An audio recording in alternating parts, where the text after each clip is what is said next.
Welcome to Brad Chat. I'm your host, Brandilynn, and today's special guest we have Janet. Janet is an Air BnB Superhost, and I kind of just wanted to talk to you about how did you get started in Air BnB, how long have you been doing it, and what really made you want to start it? Oh, okay. That's pretty easy. It'll be 3 years coming up in May the 15th. Congrats. Yeah, thanks. How long has Airbnb's been going on for? I feel like it's more of a newer thing, too. Yeah, it is. I don't actually know how long it's been going on, but basically how the whole thing started was this is my guest cottage. Okay. And, which we're currently sitting in. Everybody, look around. It's fabulous. It's about 400 square feet, and I come from a very large family in southern Indiana. Oh, nice. How large? Like how Well, approximately? I'm the third of 6 kids. Oh, wow, okay. So it's a family of 8, and it was on a working farm in southern Indiana. Oh my God, how was that? Like growing up on a farm, that must be so interesting. It was great. Did you have a lot of animals? Yep. Oh, nice. Yep. What were your favorite ones? Well, we had a lot of cows. Oh, okay. We had cows and chickens and pigs. Oh my God, how fun. And so, yeah, and if you live in the country, you're in 4-H, and so I would always show livestock at the 4-H fair. What does 4-H stand for? I'm actually not from the South. I'm from the East Coast. So right. What does that kind of mean? 4-H is, it's kind of like the Girl Scouts and the Boy Scouts. Oh, okay. So if you live in the country, it's more of 4-H is usually for the kids that live in the country. Oh, okay. And it's just, organization as you grow up to learn about, learn how to sew. Oh. I didn't learn how to sew until I was in high school. I'm so embarrassed to say that. No. I mean, are you kidding? Skill. A lot of people don't know how to sew. I know, isn't that? You think it's such a basic thing to do? Yeah, you really. Well, you do, but no, it's not actually. Yeah, you really have to learn. Yeah, right? You have to learn. Get the threading, and it's. It took me a while. Yeah. And so you do, so it was a very domestic, if you grow up in southern Indiana, honestly, I always say, and you kind of grow up as a house to learn how to be a housekeeper. Oh, and how to take care of things. And I guess because you have all the animals, that does make sense. Yeah, the animals. And then also if it's a large family, you just learn how to make things really nice. Okay. You don't have a lot, so you just you go to farm auctions and you buy furniture and you fix it up for you paint it or you strip it down and put varnish on it, and so you make something beautiful out of whatever you got, right? Oh, okay. And that's such a sweet thing. I feel like it's so interesting when you talk to different people from different states and just their experiences or what they've been through. Because I feel like I come from Jersey and the snow, and it's probably way different than I don't know how it is to be on a farm. Yeah. So that's really interesting that your growing up was like that. Yeah. I actually feel really super blessed. Yeah. I'm sure it taught you so many skills that you get to grow up with and help your family, and then if you have a family. Yeah. Oh, absolutely. Absolutely. And then I feel like now that we're currently in Los Angeles, and it's such a different environment, I think, at least, when I think about oh my gosh, I'm so happy I was grounded in New Jersey. And I'm sure that you probably feel the same. And a lot of people do say that about growing up in more of a countryside. It's more of a home-grown feeling, and you're close with your family. Oh my God, that's so awesome. It's an incredible foundation. And I actually thank my mom and all the time for the foundation that she gave me, and quite frankly, it served me very well living in Los Angeles over the years. Okay, how so? Well, I was in sales. Okay. I started with Eastman Kodak Company, back in the day where it was high volume copiers, and you go through, before it was kind of new age technology. Well, yeah, you go through these intense training programs and how to use everything. And then I went into sales with one of the office furniture manufacturers, one of the big guys. Oh, nice. Which you already kind of knew how to do furniture growing up. Yeah. So I'm sure that was definitely. Oh, yeah, you're right. Very helpful. Yeah. So one thing, so interiors basically, and how to go into a space and make it nice. And so did you get a degree in interior design, or you just were naturally good at it? No, my first degree was from the Art Institute. Oh, okay. So it was a little bit of an art background. Obviously interior design and fashion design, fashion merchandising. Oh, interesting. And then fashion's fun. Yeah, it was. It was fun. It was fun, and it was a good training for customer service. Customer service is hard too. Yes. Some people cannot do it. No. But I think everybody should work customer service and retail at least once in their life, so they know how to treat people in retail. Good. That's my belief. No, you're absolutely spot on. It was fabulous training. I mean, it was working basically, it was like an assistant manager, of a retail store, richest department store in Atlanta, Georgia. Oh, wow. And so it was phenomenal training because you learn to service a customer and listen to what they need. And, you might think it's silly, it's just clothing, but everyone is so different. It's a big job. You have to know what to say to certain people. When I first moved here, I worked at a streetwear boutique in NoHo, so like right in the art district. Yeah. And the people were so different. You have to like really know what to say to each person, to not just sell them something, but to make them happy and comfortable and like want to even buy something. Yeah, from you. Definitely a skill. Yeah, from the person. Yeah, exactly. Like a personality thing. Yeah, exactly. Did you feel when you came from Indiana to California that was a big like culture shock for you? Yeah, that's a great question. It was unbelievable. I was shocked because I was older. I was like, when did you move out? 27. I was 27 and a half. Oh, so when you I moved here. You had a good head on your shoulders. Oh yeah, and I was so ready to start working I moved here when I was 18, so I was like, I can't even imagine. I can't even imagine. I was a little young fish. No, I'm serious. I can't even imagine because it was beyond a culture shock. What was the most thing that was shocking to you? It was, it's like a different world. It really was. I mean, the sunshine and I never thought I was a person that suffered from any kind of depression or. Like seasonal depression. Yeah, seasonal depression. Got you. That's a real thing. Yeah, but when I moved here, it was like, oh my gosh, this is unbelievably lifting. It was just so, and of course I've been in Pasadena, since I moved here, and I was going to ask Pasadena's beautiful weather, beautiful climate. So they say, when I first moved here, Pasadena, I heard a lot of people. So currently your Airbnb is in Pasadena, the one we're in, and so when I first moved here in 2013, they said that Pasadena had really changed in a lot of years. So if you're originally from here, is that a true statement? Yes. Like the old town to the new town, I think it's called. Yes, I think it has changed a lot. A lot. Yes, a matter of fact, when I moved out here, most young people that moved here straight from college, they would live down at the beaches, down at Manhattan Beach or Hermosa Beach. And I'll never forget someone saying to me, oh, well, Pasadena, that's a good place for a young person moving here from Indiana, right? Oh, okay. Because but they didn't mean it to be. They meant it to be, because Pasadena was bedroom community, a lot more conservative. Oh, okay. A lot of families. So they just judged you on being conservative. And I didn't. And how am I supposed to take that? Yeah, exactly. Is it rude? Is it nice? Yeah. I was like going, okay, so I'm not cool enough to be down at the beach. At the beach. Okay, that's it. I know that's kind of rude. I know, Who right? Who are you? And they did kind of mean it that way. I mean, they just meant that it was a good. It was a good, and it was. It ended up being great. And you're still here. And I love it. Yeah, I love Pasadena. What's your favorite part of Pasadena? Actually, there's a few areas, but I like the area that I'm in. That you're in currently? Yeah. What is it? Is this old town, new town? Is that I don't know if that's even a thing. We're just kind of we're really right on the border of the little village, Mission Village. Okay. Just so people have a better idea. Yeah, which is San Marino, and they don't allow Airbnbs there. And I think the thing I like the most about it is you can walk a lot of different places. We're close to the Huntington Gardens, and nice. We're close to the Langham Huntington Hotel. And I actually was there kind of recently. Really? Yeah. Wow. Good for you. I didn't stay there.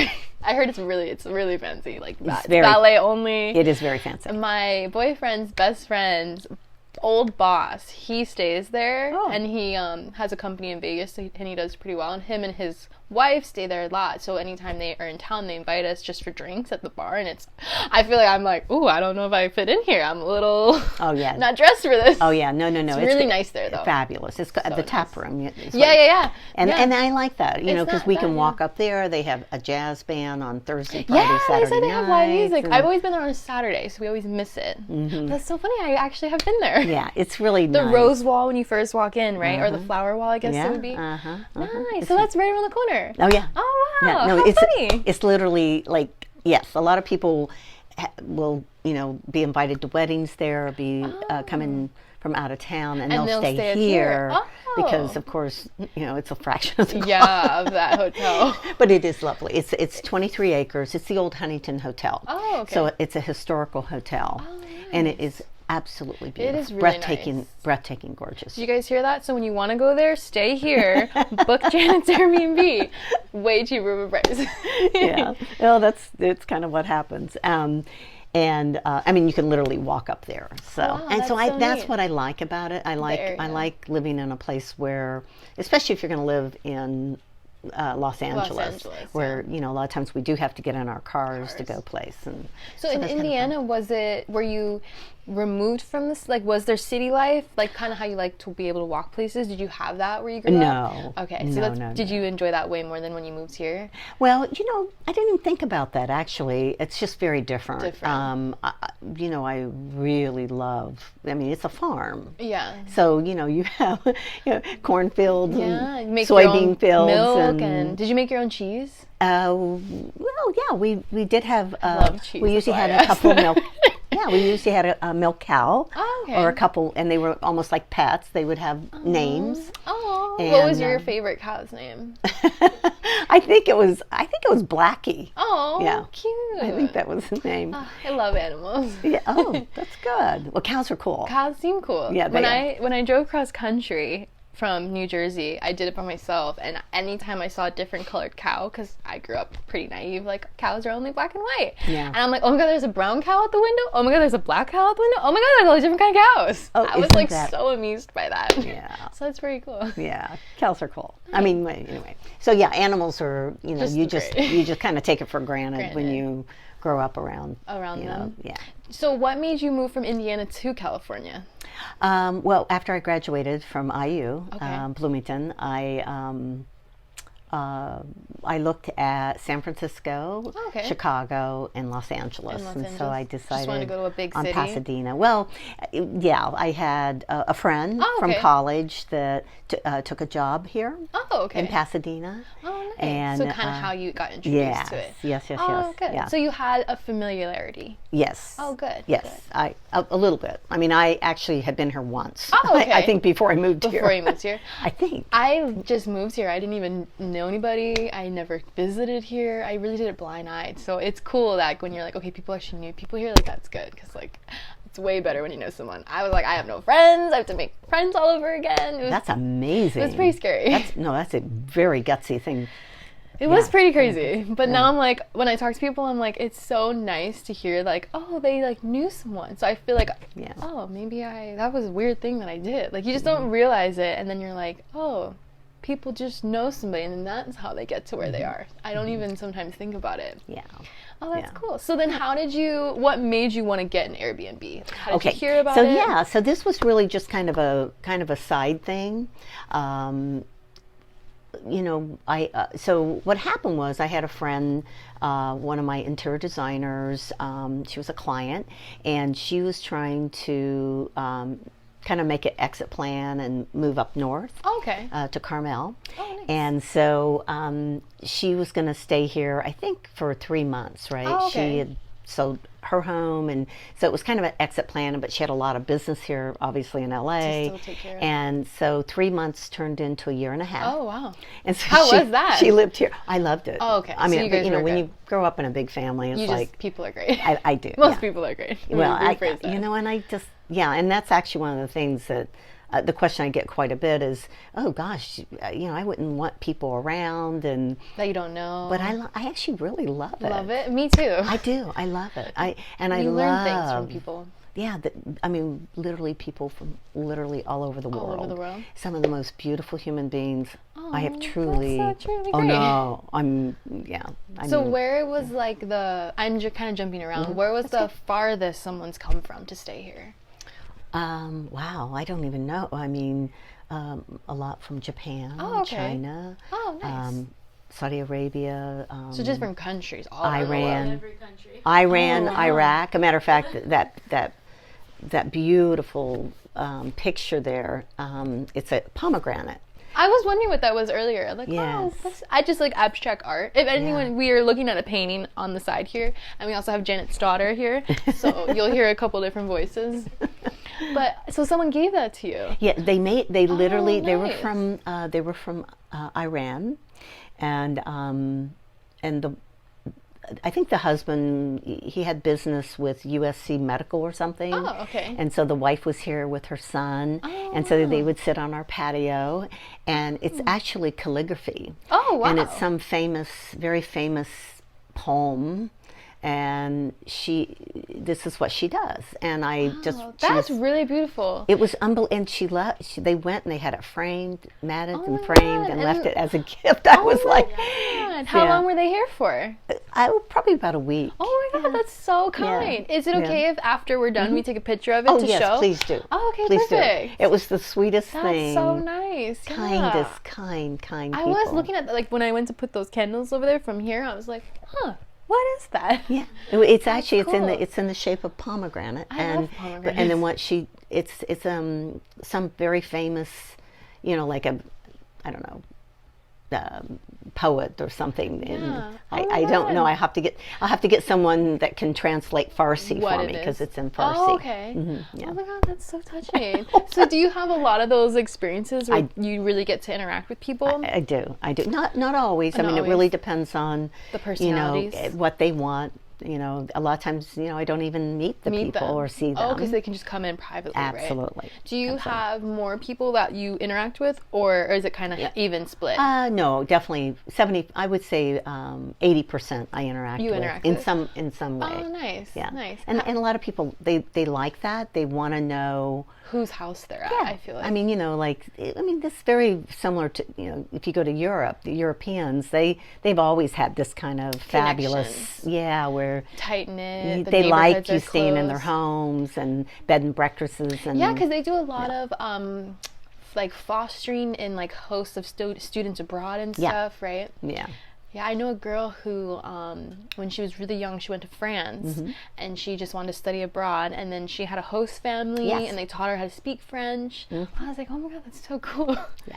So I always thought, like, oh, maybe one day I'll do that. I really want to go to Europe. I have not been to Europe yet. Oh, good for you. And I need to go to Europe because I'm Italian. So it's like I need to get to Italy one day. But oh my God, that's really neat that so many different cultures have came in here. I think growing up in a kind of you have rural area and you have city life, because I was very close to New York City, but then New Jersey's kind of metropolitan area. You had so much of an influence of different people, and then you move to Los Angeles and there's everybody under the sun here. So I really appreciate like learning about people and their cultures and what they've been through. So the fact that you have all these Airbnb people that come in here, that's so awesome. That's a really cool thing that Airbnb not only like helps people have like affordable house, like hotels, but you get to just interact with such interesting and probably great people. That's right. Absolutely correct. And I actually have always loved traveling. Okay. But this has allowed me, because I also work a very full-time job. What is that? I basically am a manufacturer's rep in office furniture, or in commercial furniture. Okay. And matter of fact, it's European designs. It's primarily from Italy. Oh, perfect. And really beautiful. Beautiful. And so I call on architects, designers in the greater Los Angeles area, all the way up to San Luis Obispo. And they specialize, whether it's in workplace, which would be office space, or in hospitality. Oh, nice. So about 40% is hospitality. So doing, boutique hotels and it's so cool. That's so interesting, because I feel like you have such a good background of different art forms. Like even Airbnb is an art form of like making a home and like someone's traveling and they want to still feel at home, and your cottage is definitely a home vibe. Like, it's so cozy in here. It's such a cute nautical theme, we should call it. And I think that's just so perfect. And then the fact that you get to work with like architecture, and that's what Europe is so known for, is their architecture. I only want to go to Europe for the architecture. That's so fun. Good for you. Wow. I just think it's so interesting that someone could build a design like that, like in their mind. Like, crazy what your mind can do. If you just like put a pencil to it. And I do. I work with the most, I mean, I'm just absolutely floored with the beautiful things that they come up with. And I actually love it because to be able to be just a little part of that. It's probably so rewarding. It's extremely. What's your favorite thing about that side of your jobs? My favorite thing actually is that, you know, we are in Los Angeles, greater Los Angeles, and so, you know, my design firms, most of them are downtown LA, Culver City, Santa Monica, Long Beach, some fabulous design firms down in Long Beach. Santa Barbara loves my products. And Santa Barbara's so nice. Very nice. So nice. The very, seafood very too, nice. So good. Very lovely. I mean, we're really blessed. Do you go to the wineries down there? Because you said you like wine, right? Yeah, it's one of my favorite things is to travel my territory. And the best thing is actually getting out and being able to interact with such the people. Incredibly, like you had said before, you know, this very diverse group, and a lot of these young designers, they come here after school from New York, from literally all over the world. And you get probably so many. I think the biggest thing that maybe a little getting lost nowadays, because people are so into their phones and technology, is that so many different cultures and so many backgrounds, and young and older, whatever, you learn so much from just talking to somebody. And I think that's like why I'm doing this show, is because just having a conversation, and you learn so much when people just talk to you and interact, and maybe like they have an idea, and if maybe this person from New York has a different idea and a different perspective. So I'm sure you have that all around you, and that's probably so empowering especially as a woman too nowadays, just to like be in a place of power like that, where you're talking to all these intellectual people and getting all these designs and what you can do with that and who you talk to. That's so great. Yeah, it is actually. I feel, you know, and they actually love my products, and good. So it's a real win-win. It's always a positive, right? I mean, I don't know, you know, a lot of my friends work in different fields that not so positive. And mine's always been about creating world-class spaces and being able to work with, you know, very, very creative minds, and so, you know, it's all about creating the space, and usually it's a positive, and also the energy. You know, and so that tying that back to the Air BnB, it was just like this total natural thing to happen. And a lot of my friends kept saying, you know, you really should. You like this, you know, you should really think about doing more of it. Air BnB. Did you know about it before someone told you about it? I mean, I can't remember when I really found out about it. Maybe, it just kind of came about, I feel like, in the world. It did. Like, all of a sudden, it was like, what is everyone's this thing? Airbnb. Well, I mean, I certainly knew about bed and breakfasts. I always used to say at bed and breakfast, B&B. I used to like bed, like, anytime I would, like, when I was traveling cross country and I saw a bed and breakfast, I'm like, oh, it's just got a cozier vibe to it, I feel like, and an energy, and you feel more taken care of at a bed and breakfast. Matter of fact, when I would always try, Santa Barbara was always kind of part of my territory, and I would always stay in the bed and breakfasts. Okay, because before they have Airbnb. A couple, they got fabulous, really known ones over there. Fabulous. Fabulous. They do it. They do it very well. So then that probably also fueled you to be like, oh, I can do this. Oh yeah. Yeah, actually, many years ago, when the bed and breakfasts first came about, I always said that that's what I really ultimately wanted to do. Really? Oh my God, so it was like you made your own dream come true. Oh my God, that's so, I just love dreams. I'm like a Disney girl, so I'm all about magic, and magic is that's my daughter. See, we have annual pass holders, so we're like, we love Disney. I already love you guys even more. But I feel like, I don't know if it's because I'm a Disney girl, but dreams and making your own magic, it's just so uplifting. And you meet other people and they've really done it. Like you just said, you literally always wanted to do that one day, and then here you are in a fabulous dream that you made. I know. That's so is so amazing. Like that's just so, just the vibe of you saying that just uplifts me, I feel like. So it makes me so happy. Yeah, truly. I mean, to the point where I started looking at, you know, that next chapter of life, you know, whether it's here or moving possibly someplace. Somewhere else. And I actually was thinking about, you know, how could I have like 3 or 4, or how could I, you know, maybe buy a boutique hotel that's, you know, like maybe a rundown little hotel and just flip that it. needs a lot of TLC. And no, turn it into a beautiful 5-star little boutique. You know, boutique. And it could be all of, you know, 10 or 12 rooms. I don't really care. But it would be your own place. Yeah. Because, do you still feel like you want to do that? Yeah, that's a huge possibility. Oh my God, do you think you want to do it in California, or you're not sure? Well, you know, land would be tough. Yeah. You have to already Real get estate is tough. It's tough. And so, yes, I mean, there's definitely places, you know, up and down the coast, and then Nashville, obviously. Oh, yeah, because your daughter's moving to Nashville. Yeah. Oh my God, that would be really cool to just take from doing Airbnb and just transitioning that into a whole nother life. Yeah. Wow, that would be so cool. Yeah. And I'm sure you'll be able to do it because you're able to do this. Yeah. That would just be such a bigger transition, but a very natural one for you if you've already been thinking about it. Yeah. It would actually be my kind of my retirement plan. Oh, okay. So, you know, instead of You're too young for retirement. Oh, thanks. But yeah, that's what I'm really thinking because you know, when you've had a really full life and you've interacted with a lot of different people. Really, you know, beautiful, talented, you know, once again, Los Angeles is truly full of just incredible people. Incredible people with incredible talents and energy and from all over the world. It might be a little difficult to wind that down, you know, when you've kind of been in the thick of it. Where else do you go, in a sense? Yeah.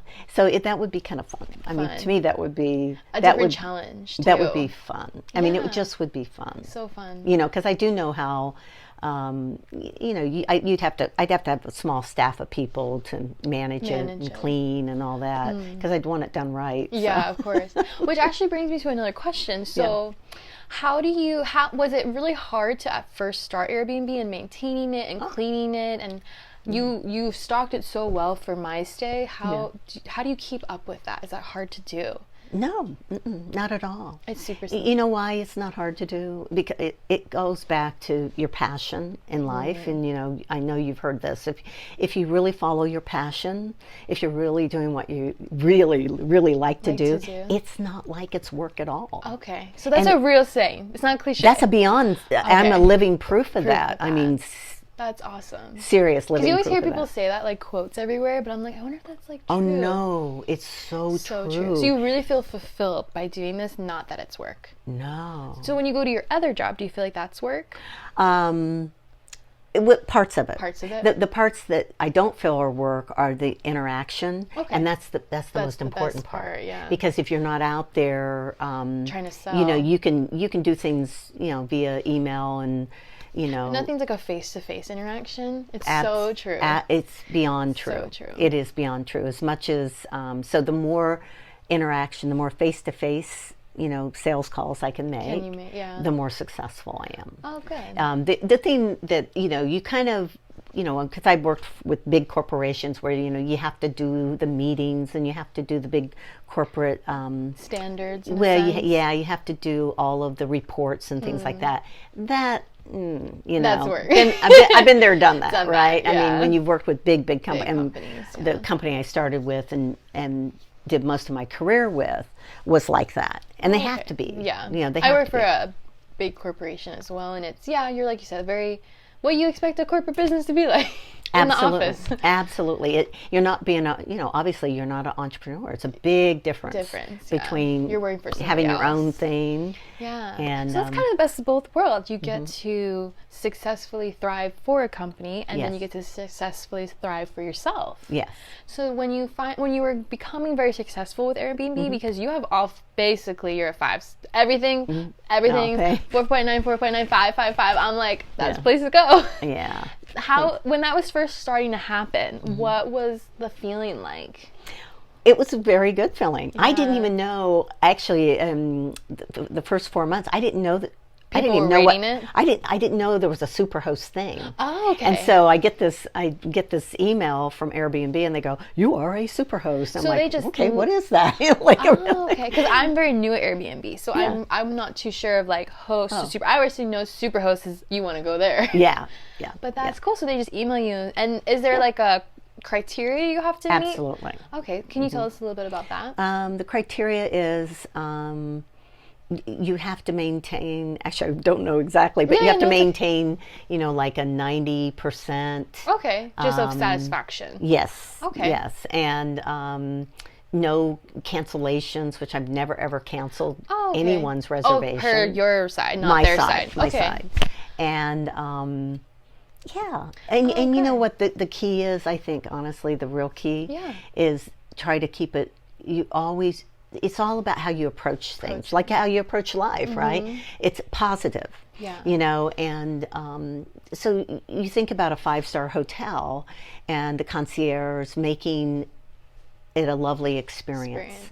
And a lot has to do all the way back to our customer service conversation. It always comes back to customer service. It is. So it's just the key of life. It is. It really is. It really so upsets me when people like treat customer service people bad. Like it's not their fault. They're just doing their best. Or they're trying. Most of the time, they're trying to do their best. Right. There's always a one-off person that just had a bad day. Yeah. And we all have them. We all have them. Trust me, I've had mine too. But for the most part, that's it. It's all in how you approach it. So I have it's very, very, very, very rare have I ever said anything negative. And if I have said something negative, it's like I'm up like for weeks, feeling bad about feeling guilty. I've been there. I feel like I have such a guilty conscience that like I could never lie, I could never do anything because I would just literally stay up all night like, oh my god, what did I do that for? I know. I was like, oh gosh, I was just having a bad day. I should have slept on that one. Just why did I open my mouth? But that's funny because I actually was going to ask you, have you ever had a bad experience at Airbnb? Like someone maybe that wasn't as positive of an experience in your long I definitely did have a couple, but I still kept it really positive. Just because, you have to realize, all people are very different and their mannerisms are probably different. It's just, and you just really try very hard to just see the positive in it, because all you do is kind of taint yourself with that. Yeah, if you just take it too much upon. Yeah. Do you think that the few maybe negative experience you had, what was like the biggest thing that came out of it, if anything? Like a lesson? Was there a lesson learned? That's a good question. That's a great question. Yeah, it was just. I don't want to like. If, no, and it was just. It was just. Really. For me, it actually was just like, you know what? Just go with your first instinct of just keeping things light and on the positive, because it wasn't worth it. It's just not worth it. Not worth to get mad over in a sense. Okay. No, it's not. It's not. And a matter of fact, I did learn a good lesson, because from time to time you do have, I had someone that, they had to leave early, and it was nothing to do with the Airbnb. They happened to have a little 2-year-old that was miserable, and little babies. And these poor parents. It was their first child, and so I'm always very good about that. It's like I always like try to refund their money for the night. Oh yeah. Okay, so you just try to really not take it, like put yourself on the outside and just, okay, this is the situation, how can I make their experience still as positive as can be? Absolutely. Oh, good. I feel like that's a very, it's going to sound sad to say, but a rare quality these days, that people want to be so positive and remain that, because maybe, I can only speak for myself, but I had a very hard growing up, so I kind of always go pessimistic first, but I try to live in the light. Like I try to just climb up and find the light. And I think that's like the Disney in me. I'm trying to find magic, but I think sometimes it's really hard to have like patience and like, it's gonna be okay. Like I'm just get freaked out at first, like, oh, something bad happened. But that's really, when I talk to people that think so positively like that, it actually like, oh, I could be like that too. Like it's so intriguing to me because you think positivity is kind of in the world right now is not that out there, which we need more of. It's like we need more Janets.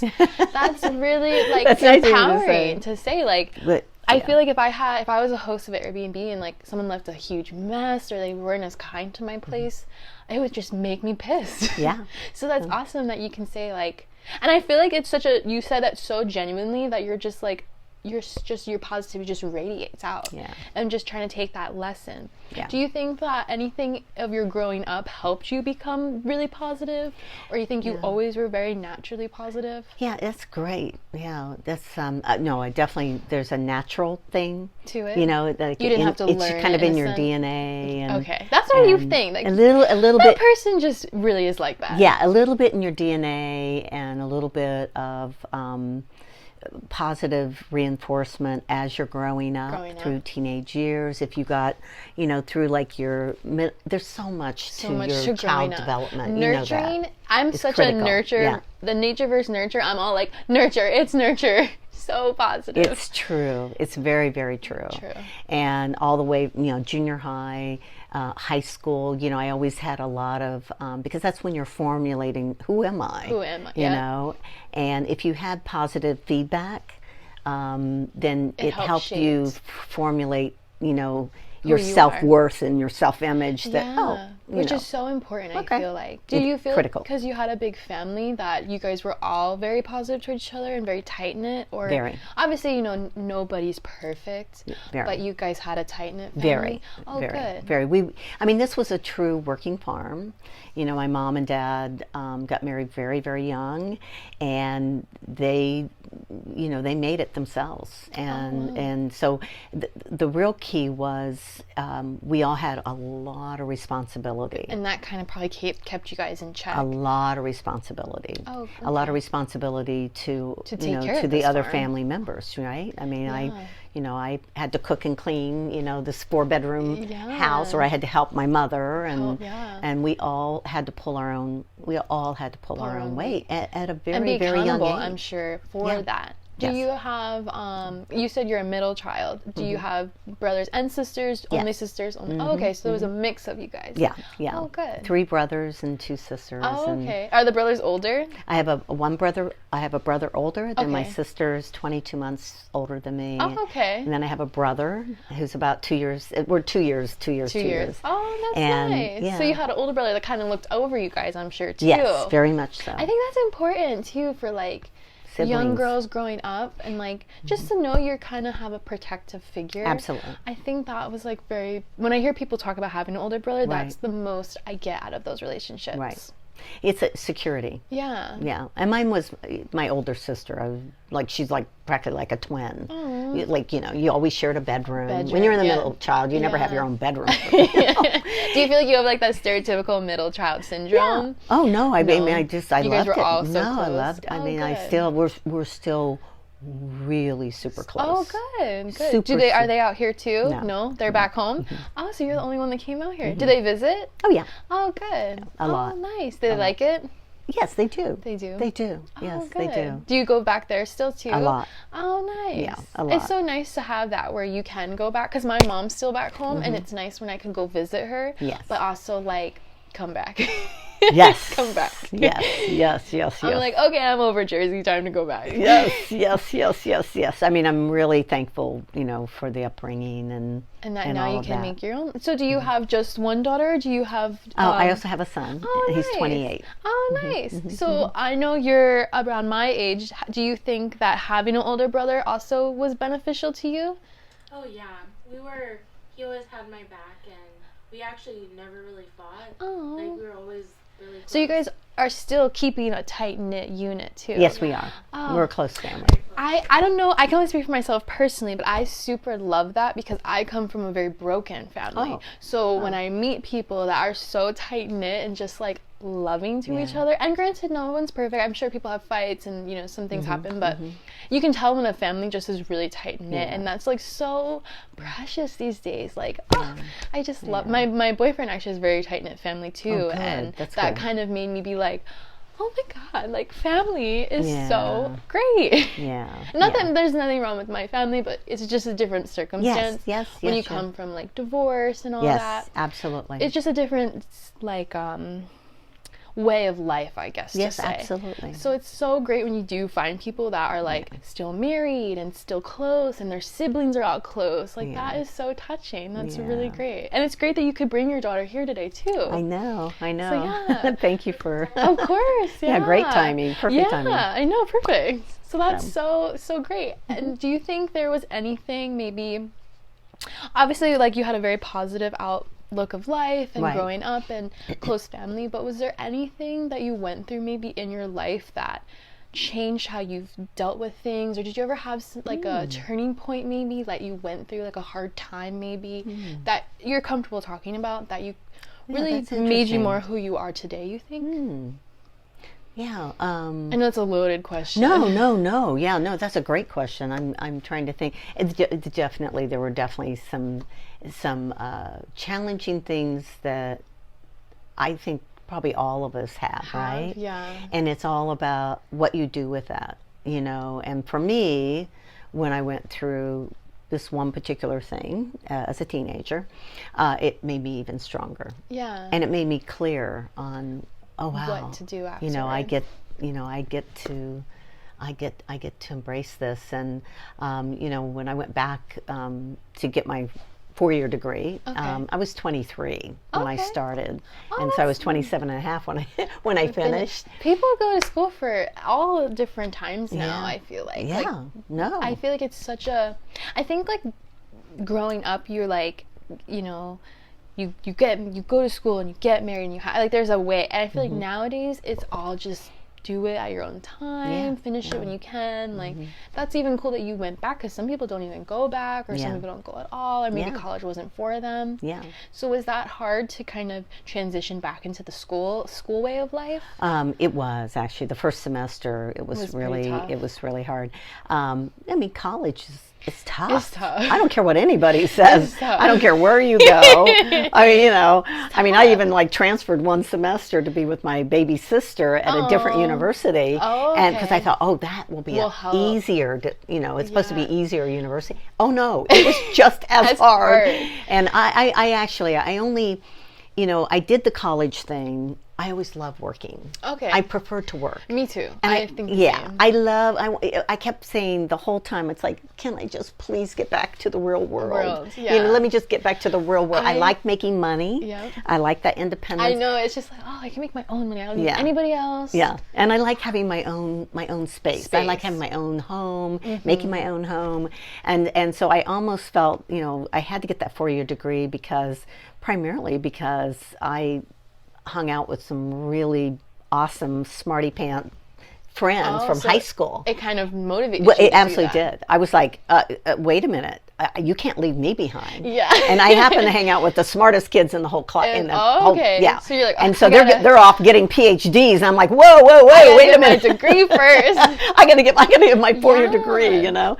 So that's what really. That's really. You had that though. Yeah. Some people don't. Like I was the first person in my immediate family to go to college, and I felt like I had to do it to just get out. Like I just need to go to college and get out. And so it's hard when you don't know anybody, you don't know how to even do it, and then you're like, wait, like you have people around you that are going to college, and like everyone's like, I got accepted this place, and you're like, I didn't even apply yet, and it's really stressful. But good that you had the motivation with the people around you, that you had a good support system in a sense. That they probably didn't even know they were being like that, but they motivated you to go and get that degree. I mean, that's probably the first time I've even said that. And maybe I've said it to my daughter, I don't know, but it was truly these two very dear friends in high school. And are you still friends with them? Oh, yes. Oh, good. Yes. Good. I only have maybe like a few friends from high school that I'm still close with, because I feel like when I moved out, you have like that's so amazing when you actually keep your friends from high school. But I felt like my greatest friends came from some from high school, but also when you became an adult and you formed like mature relationships, if that makes sense, and friendships. And it's like you have the friends you've known that grew up with you, and then your friends that you've now grown up with, and it's such a good difference of friendships, I feel like. And so it's awesome that you're still friends with those people. Oh, absolutely. They came to my wedding. I went to their wedding. I was in their wedding. I mean, nice. So yeah, no, I'm very big on being relationships, and also when you come from a small town, I think it's a little bit, maybe it's a little bit easier. I don't know. Maybe, yeah. Or maybe it was just that time, that generation, that that particular class. I don't know. Yeah, I think it's a lot of factors. I think it's definitely probably coming from a small town. You're probably more used to being close with people and in a community and just knowing what a community is. Because I think, especially Los Angeles, there's not like, at least where when I first moved here, I moved to Northridge, and it's very just like kind of city, like you just drive everywhere, you don't really walk, and there's not a real community. Right. Like when I grew up back home, I lived in an apartment complex in Jersey, and there's a cul-de-sac, and you just have a community of the apartment kids, and it's very different. And so I think that's definitely probably a factor of why it's so easy for you to have close relationships. Definitely would be a factor. At least I would think it would be a factor. Yeah. Yeah, it was fun. It's been wonderful. Oh, that's so And they've great. gone on to do beautiful things. Isn't it great when you can see someone that you love so much go on and do something like so, like get married or buy their first house? Like my friend, one of my good friends, she just had a baby, and I'm like, oh my god, my friend had a baby. It's like so empowering just to see them grow in life. I think that's so positive. And you as a mother, I'm sure you feel that with your daughter. Like just growing in life is probably just the greatest thing. Yeah, it is. What do you think the best advice you gave your daughter is? Or that you think? I think I give her probably like several times a day. I'm pretty sure I do, right, Jack? Because I feel like she's like a young adult, like I am. Yes. Or maybe you would want to chime in and say what the best advice you think so far in life you've gotten. But I think that would be a very interesting thing to kind of know. Do you maybe. If no pressure, but or maybe like the first thing that sticks out to you the most. Well, the first thing that came to mind was you get more with honey than you do with vinegar. Very good. Yes, and that was my father's famous saying. Yeah.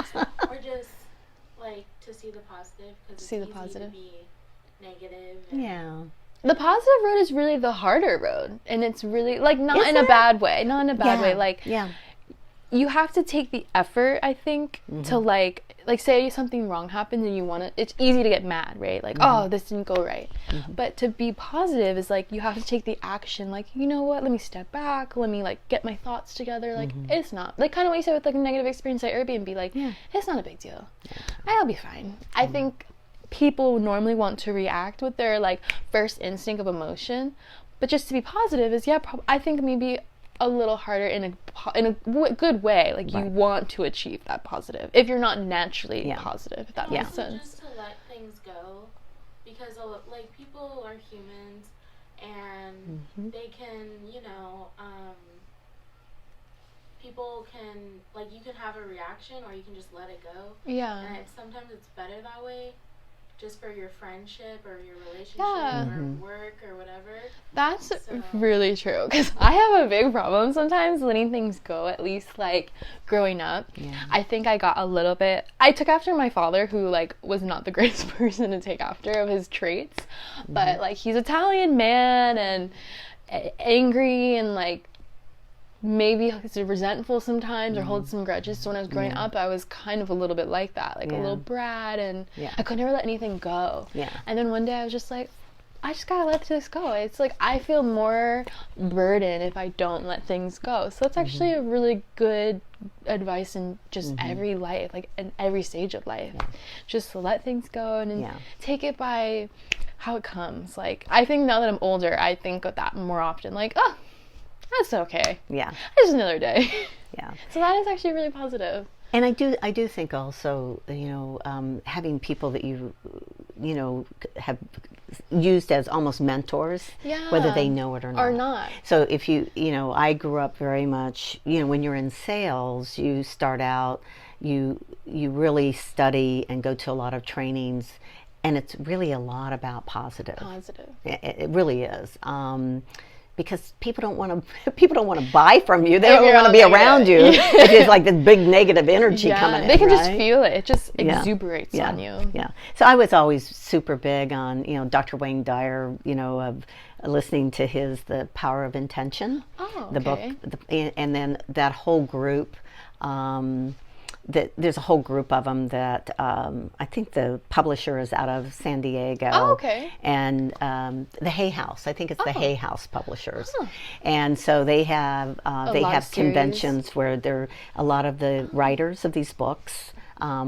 You could go like at the Pasadena Convention Center and spend the whole weekend. It would start on a Friday afternoon. Oh my God, I love reading this books. This is the best. I mean, it's been a few years since the last one that I went to, and of course, Dr. Wayne Dyer, he's passed away, but the inspirational people, they're all of them were like the gurus on Oprah on Super Soul Sunday. Oh my God.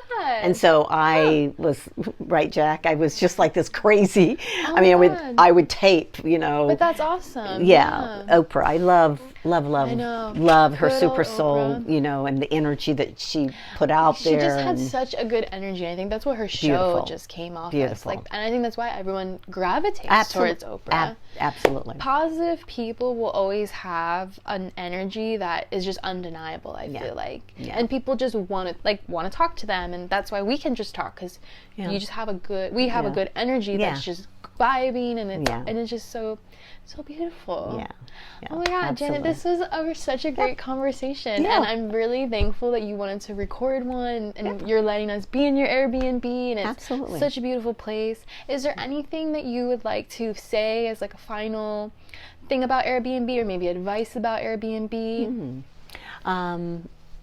I think they're great. I mean, I know, when we travel, we always stay at the Airbnbs. And I mean, hotels are great too, but it really depends on the experience that you're looking for. Yeah. And do you think Airbnb is, or for your sake, more intimate of a setting where you feel like it is you're more taken care of, or if you go to a hotel, you just kind of know what to expect in a hotel? It's going to be the same room mostly for everybody and the same amenities, whereas your Airbnb, you can provide a full fridge, and you can provide snacks and tea and coffee as you did, where you can put that extra Janet touch on it. Is that something that you've really come to over the years, to be like your touch of it?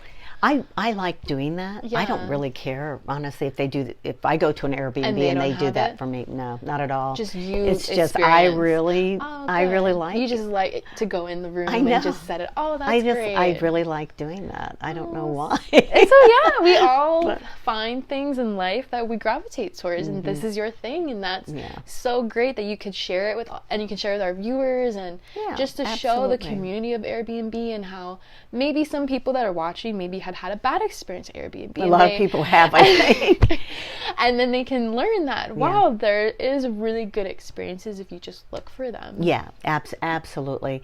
And then the actual experiences under Airbnb, I mean, I'm dying to do some of them. They seem pretty interesting. When I was looking at ones for the project, I was like, oh, you can just go find a group that want to hike or random things.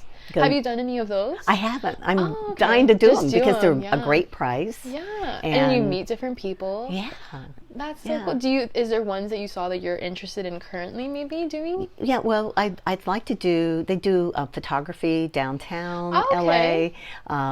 They do the Hollywood sign, you do a hike. Oh, with a bunch of people? Yeah, with a bunch of people. That's so cool. There's like in Malibu, I think there's like a yoga or something like that. And then there's all kinds with surfing lessons, and sail ships, down in Newport Beach, and there's so many. It's endless. It's actually endless. I think that's the great thing of Los Angeles, is that there's so much to do here. There is, and you don't really have to drive too far. Like, it's funny because I come from the East Coast, and an hour drive is kind of a far drive. Yes, I know. But here I'm like, an hour, that's nothing. Yeah. I'll do that in 20 minutes. Yeah. Like, it's just a different perspective of time. Yeah. And you get the mountains here, and I'm sure because you come from Indiana, it's very different, right? Yeah, we don't have mountains like this. I love the mountains. Yeah, it's like, you're like, going back to what you said earlier, you kind of wake up and you see the sun, and you're driving and you see the mountains. It's like happiness you didn't know you had inside you, which Right. also probably helps being positive here. Yes. Then I think when I was back home in the snow and the cold, I was not happy. I was like kind of like seasonal depression. Right, and you don't even realize Know what it. because that's you don't know anything but that, right? And then you come here and you're like, oh my God, let's go for a run, let's go for a hike. I'm energized. I know. So I that know. is pretty great that Very you true. are in Los Angeles and so many people are coming and going, and Yes. then you have so much to offer being in Pasadena, Yeah. where you can go and you're knowledgeable of the area. Yes. So it's so great and I know. positive. I know, and a lot of times individuals will ask me, I'm coming out with my family and our 2 kids, and what would you recommend? And Yeah. and you have so much experience. You've and been I here just for a do. while. I mean, I love it. I give them a whole dissertation. That's so great, though. And I literally okay, number 1, I would highly Suggest recommend this. this. Number 2, number 3, number 4. You really do have a great itinerary. When I was looking at it, I'm like, oh, perfect. I don't have any questions. And I think that's the best thing when you go somewhere, because I was very new to Airbnb. I'd never done it before. So when I was looking into it, it was kind of hard at first. Like, how do I interact with them? Yeah, I know. And then you read your profile and you're like, oh, I got no questions. And I think that's the best part, when you don't have questions, That's because good. I'm not confused. That's good. So That's thank good. you so much Yeah, for you're your welcome. time, and I Yeah. really appreciate you coming. Thank you for coming as well. Yeah. And this was so And I would fun. shake your hand, but I know I don't dare. We're very COVID-19 safe here. Everything has been clean, and no one's sick, and no one feels sick or was sick, and we're Tremendously. spaced apart. Yeah. So, Yeah. but I do appreciate you coming. We'll Absolutely. do the fake handshake. yeah. But Thank you you. so much. Yeah, Janet. you're welcome. This was a delight. Yeah. Yeah. Perfect. Bye, guys. Bye.